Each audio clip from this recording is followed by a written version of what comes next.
Indian പ്രതിരോധ സേനയ്ക്ക് കൂടുതൽ കരുത്തേകാനെത്തിയ തേജസ് ലഘു പോർ വിമാനങ്ങൾ ചൈന, പാകിസ്ഥാൻ JF-17 യുദ്ധവിമാനങ്ങളെക്കാൾ സാങ്കേതികമായി ഏറെ മികച്ചവയെന്ന് പലപ്പോഴായി പലരും പറഞ്ഞവയാണ്. എന്നാൽ ഇന്ത്യ നിർമ്മിച്ച ഇന്ത്യയുടെ സ്വന്തം യുദ്ധവിമാനം കഴിഞ്ഞ ദിവസം തകർന്നു വീണപ്പോൾ നമ്മൾ ചിന്തിക്കേണ്ടിയിരിക്കുന്ന ഒരു കാര്യമാണ് ഫൈറ്റർ എഞ്ചിൻ നിർമ്മാണത്തിൽ നമ്മൾ എത്രത്തോളം ഇനിയും മുന്നേറാനുണ്ട് എന്നത്.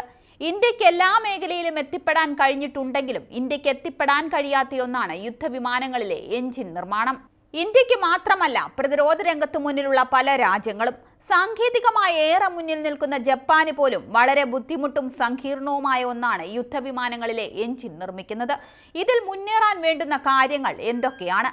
എല്ലാ രാജ്യങ്ങളും കൈകോർക്കാൻ ആഗ്രഹിക്കുന്ന ഒരു സാങ്കേതിക വിദ്യ ഉണ്ടെങ്കിൽ അത് ജെറ്റ് എഞ്ചിനുകളിലാണ്. ഇനി ഈ ജെറ്റ് എഞ്ചിൻ നിർമ്മാണം സ്വന്തമായി ചെയ്യുന്ന രാജ്യങ്ങളാണ് അമേരിക്ക, UK, റഷ്യ, ഫ്രാൻസ് എന്നീ വിരലിലെണ്ണാവുന്ന രാജ്യങ്ങൾ. അതിലേക്ക് ഇനി ഇന്ത്യ എത്താൻ കടക്കേണ്ട കടമ്പകൾ ഏറെയാണ്. അമേരിക്കയോടൊപ്പം കരാർ ഒപ്പിട്ട് ഇന്ത്യ GE എന്ന കമ്പനിയുമായാണ് അമേരിക്കയോടൊപ്പം ടെക്നോളജി പങ്കിടുന്നത്. എന്നിരുന്നാലും ഇന്ത്യ ഈ യുദ്ധവിമാനങ്ങളിലെ തലത്തിലേക്ക് എത്തിപ്പെടും. അത് എന്നാണ്, എപ്പോഴാണ്, എങ്ങനെയാണെന്നാണ് ഇനി അറിയേണ്ടത്. തന്ത്രപ്രധാനമായ പ്രതിരോധത്തിന്റെ കാതലായ എയർ പവർ മികവ്, ജെറ്റ് എഞ്ചിൻ സാങ്കേതിക വിദ്യയിൽ പ്രാവീണ്യം നേടിയ രാജ്യങ്ങളെല്ലാം മറ്റ് രാജ്യങ്ങളെക്കാൾ മുന്നിലായിരിക്കും.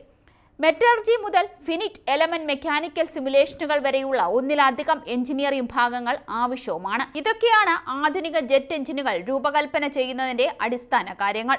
ജെറ്റ് എഞ്ചിനുകളുടെ പ്രകടനം, പ്രവർത്തന ആവശ്യകതകൾ തമ്മിലുള്ള ട്രേഡ് ഓഫ്, എഞ്ചിൻ ഭാഗങ്ങളിൽ സ്ഥാപിച്ചിട്ടുള്ള ഉയർന്ന താപം, ഇതൊക്കെയാണ് മികച്ച പ്രവർത്തനത്തെ ആശ്രയിച്ചിരിക്കുന്ന പ്രധാന ഘടകങ്ങൾ. മറ്റൊരു വിധത്തിൽ പറഞ്ഞാൽ, ഒരു എഞ്ചിൻ കൂടുതൽ ശക്തി എന്ന് പറയുമ്പോൾ സമ്മർദ്ദവും ചൂടും സഹിക്കാനുള്ള അതിൻ്റെ കഴിവ് തന്നെയാണ്. എഞ്ചിൻ്റെ ഘടകങ്ങൾ എന്തൊക്കെയാണെന്ന് പറയാം. ആദ്യം തന്നെ ടർബൈൻ, കാസ്റ്റിങ്ങുകൾ, പൈപ്പുകൾ, ഇൻടേക്കുകൾ എന്നിങ്ങനെ എഞ്ചിന്റെ വിവിധ ഭാഗങ്ങളിലേക്ക് ടൺ കണക്കിന് മെക്കാനിക്കൽ പതിപ്പുകൾ ആവശ്യമാണ്. എഞ്ചിന്റെ ഫാൻ ബ്ലേഡുകൾ ടൈറ്റാനിയം അലോയ് കൊണ്ടാണ് നിർമ്മിക്കുന്നത്.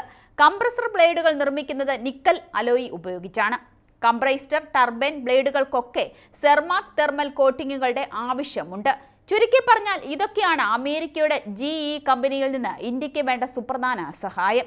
ഒരു ജെറ്റ് എഞ്ചിൻ നിർമ്മിക്കാൻ എത്ര സമയവും ഫണ്ടും ആവശ്യമാണ് എന്നാണ് ഇനി പറയാൻ പോകുന്നത്. ഈ പ്രക്രിയയ്ക്ക് കോടിക്കണക്കിന് ഡോളർ ചിലവഴിക്കാനും പതിറ്റാണ്ടുകൾ നീണ്ടു നിൽക്കാനും കഴിയും. ഇതിന് ഒരുപാട് സങ്കീർണതകളുണ്ട്. ആദ്യ തവണ തന്നെ അത് ശരിയാക്കാൻ സാധ്യതയില്ല. അതിനാൽ ഇത് വീണ്ടും ആദ്യം മുതലേ തുടങ്ങേണ്ട പ്രക്രിയയാണ്. ഇതിനായി സമയം, സാമ്പത്തികം ഇവയൊക്കെ അത്യാവശ്യമാണ്. പൂർണ്ണമായ പ്രക്രിയയാണ് അത്. കൂടുതൽ സമയവും പണവും റിസോഴ്സും ആവശ്യമാണ്. അമേരിക്ക, UK, റഷ്യ, ഫ്രാൻസ് എന്നീ വിരലിലെണ്ണാവുന്ന രാജ്യങ്ങൾക്ക് മാത്രം സ്വതന്ത്രമായി സ്വന്തം ജെറ്റ് എഞ്ചിനുകൾ നിർമ്മിക്കുന്നുണ്ട്. ഇതിൽ നിന്നൊക്കെ വ്യക്തമല്ലേ എന്തുകൊണ്ടാണ് ലോകത്തിലെ 4 രാജ്യങ്ങൾ മാത്രം ഈ എഞ്ചിൻ നിർമ്മിക്കുന്നത് എന്ന്. അത്രത്തോളം കഴിവും സാമ്പത്തികവും ആവശ്യമാണ്. ചൈന വർഷങ്ങളായി റഷ്യൻ എഞ്ചിനുകൾ റിവേഴ്സ് എഞ്ചിനീയർ ചെയ്യാൻ ശ്രമിക്കുന്നുണ്ട്. ഇത് WS-10 എന്ന റഷ്യൻ രൂപത്തിലുള്ള ഒരു വേരിയന്റ് നിർമ്മിക്കുകയും ചെയ്തു. 2030കളുടെ അവസാനത്തോടെ ഫൈറ്റർ ജെറ്റ് എഞ്ചിൻ വികസിപ്പിക്കാനുള്ള ഗവേഷണം ദക്ഷിണ കൊറിയ കഴിഞ്ഞ വർഷം ആരംഭിച്ചിരുന്നു. ഹൈടെക്കിൽ ഏറ്റവും മുന്നിൽ നിൽക്കുന്ന ജപ്പാന് പോലും ഇതിലെത്തിപ്പെടാൻ കഴിയുന്നില്ല എന്നതാണ് സത്യം. ഇന്ത്യക്ക് സ്വന്തമായി ജെറ്റ് എഞ്ചിൻ വികസിപ്പിക്കാനും നിർമ്മിക്കാനും വളരെ ദൂരം പോകേണ്ടതും ആവശ്യമാണ്. ഇന്ത്യയിൽ വാണിജ്യ വ്യോമയാനത്തിനുള്ള വലിയ ഡിമാൻഡിൽ അവസരങ്ങളുമുണ്ട്. 2025 വരെ ഇന്ത്യൻ എയർലൈൻസ് 1500 മുതൽ 1700 വിമാനങ്ങൾക്ക് ഓർഡർ നൽകുമെന്ന് പ്രതീക്ഷിക്കുന്നതായി ഏവിയേഷൻ കൺസൾട്ടൻസി സ്ഥാപനമായ CAPA കഴിഞ്ഞ വർഷം പറഞ്ഞിരുന്നു. തന്ത്രപരമായ പ്രതിരോധ സാങ്കേതിക വിദ്യയായി ജെറ്റ് എഞ്ചിനുകളെ പരിഗണിക്കുന്നത് ആദ്യപടി മാത്രമാണ്.